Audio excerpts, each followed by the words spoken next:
Hello, welcome to another episode of Meaghan Chitwood Live, powered by BNI. In this episode, we're going to talk about the 5-minute favor and connecting people, and probably we'll get into Master Connector as well. So let's get started.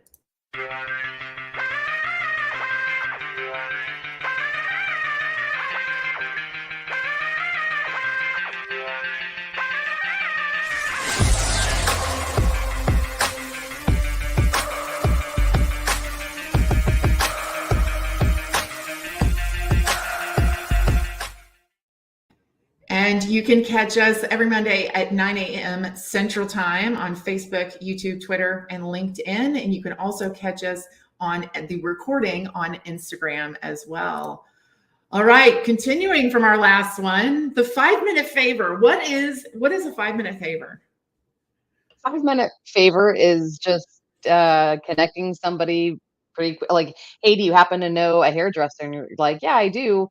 And you just pick up the phone right then and there and create either a text message or email introduction with introducing the two. And you're like, there you go. That's a good one. Or pass them.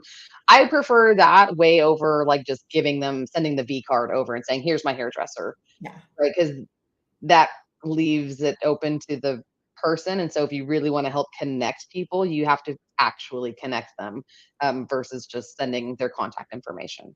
So saying, hey, this is my hairdresser, I think it does two things. One, it alleviates their need, right? I have a need for a hairdresser. And the other side of it is it provides an opportunity to create a personal introduction, like giving a testimonial when you do the actual introduction. She does great highlights, or she's amazing and so easy to talk to, and this is my friend so and so, and you guys will really get along because you both have kids. I don't know, but you make it a very personal introduction, and that takes less than 5 minutes to do. Absolutely. And what the other thing that you're to add on to what you're saying about connecting people is, I love Donald Miller in Story Brand. He says a confused buyer doesn't buy. And it's the same thing with, if somebody's confused about why this person is calling them, going back to your just sending over, if somebody's confused, they might not get really great service. But if somebody's not confused, and they won't be confused why this person's calling them, they'll be completely prepared for that person to call them if you've given the introduction. Right. And on the flip side of that, the person calling doesn't feel like awkward, right? Because what does that sound like? Hey, so I'm so and so's friend and I got their number. Like, that's already a hurdle that some people aren't willing to jump over just because it feels awkward. And they're not comfortable. That wouldn't bother me because I do it for a living. But, most people, that's not a normal experience for them to just call random people. And so on that side of it, that already creates a hurdle for them to get new business, and maybe. Yeah. And the other thing I think too is that sometimes can keep the person from not only making the call, but the other one is connecting the dots for people as well. So they might not connect that it's your hairdresser and Emily's the person we have in contact or in common, because most people don't know that they should set up the call that way as well. Of like, the reason why I'm calling is because Emily recommended you. That's not a natural thing for someone who's not really probably in sales. They might not even say, hey, Emily recommended you necessarily. So Did not give you the credit. So then you don't even get the credit for making the introduction as well.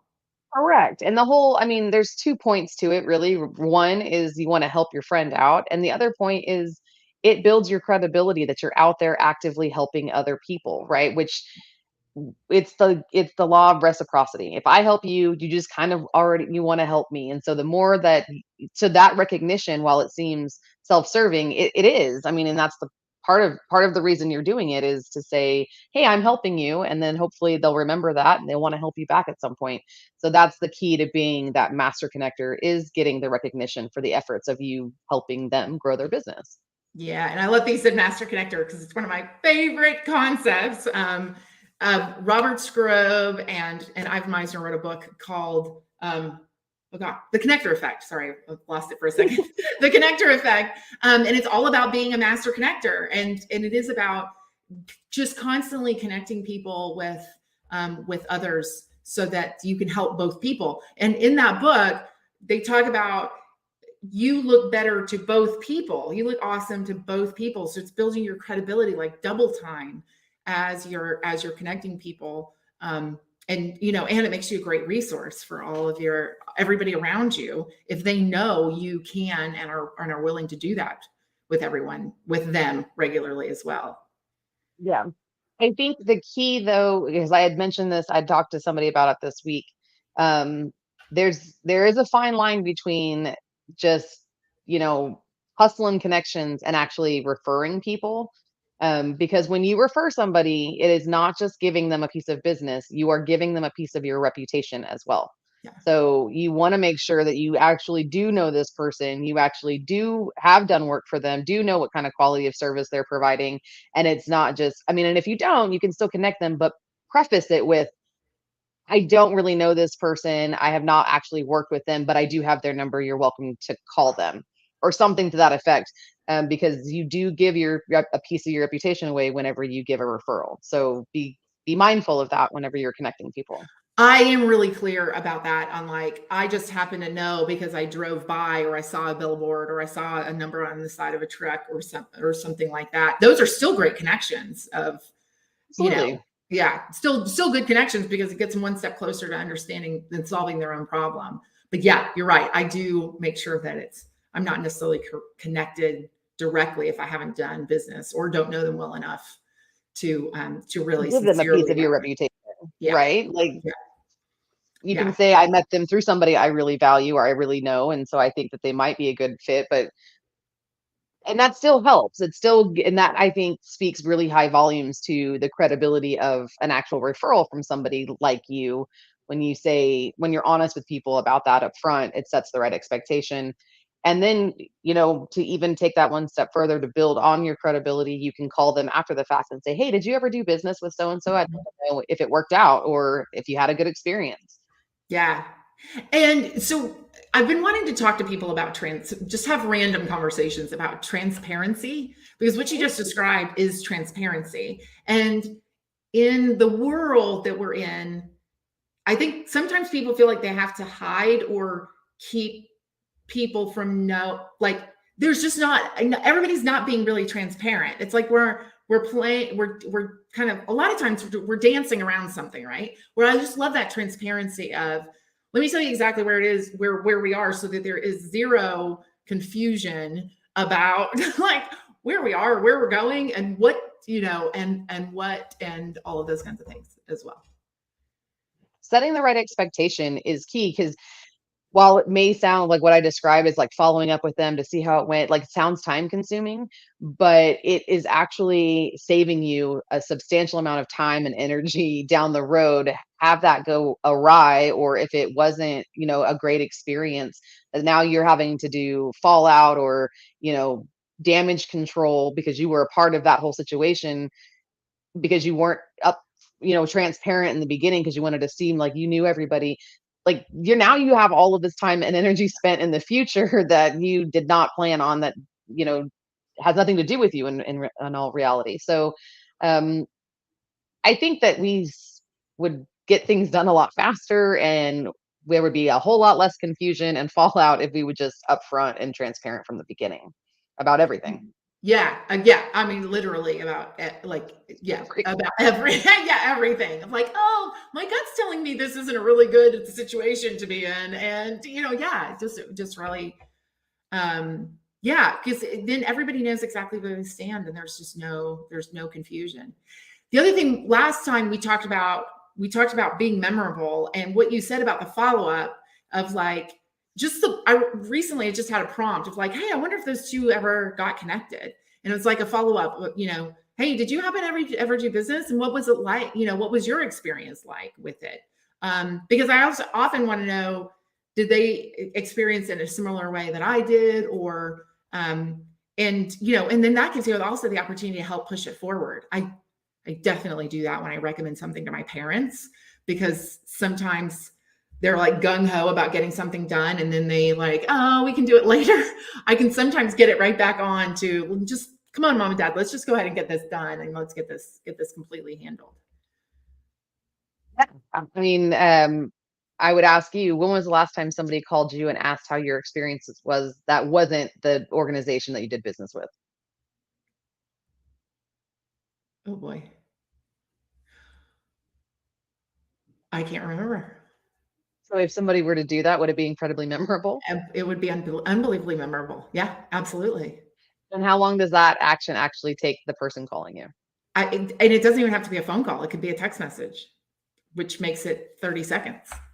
Yeah. So a 30-second or, 5 minutes is the cap, but it doesn't have to be 5 minutes. Like a 30-second text message to a person that you connected with or had or provided a connection to say, hey, how did it go? I want to make sure that you were taken care of will go a long way for Yeah. forever, right? Because you'll remember that they actually cared. Yeah. So you don't have to be, singing and dancing to be memorable.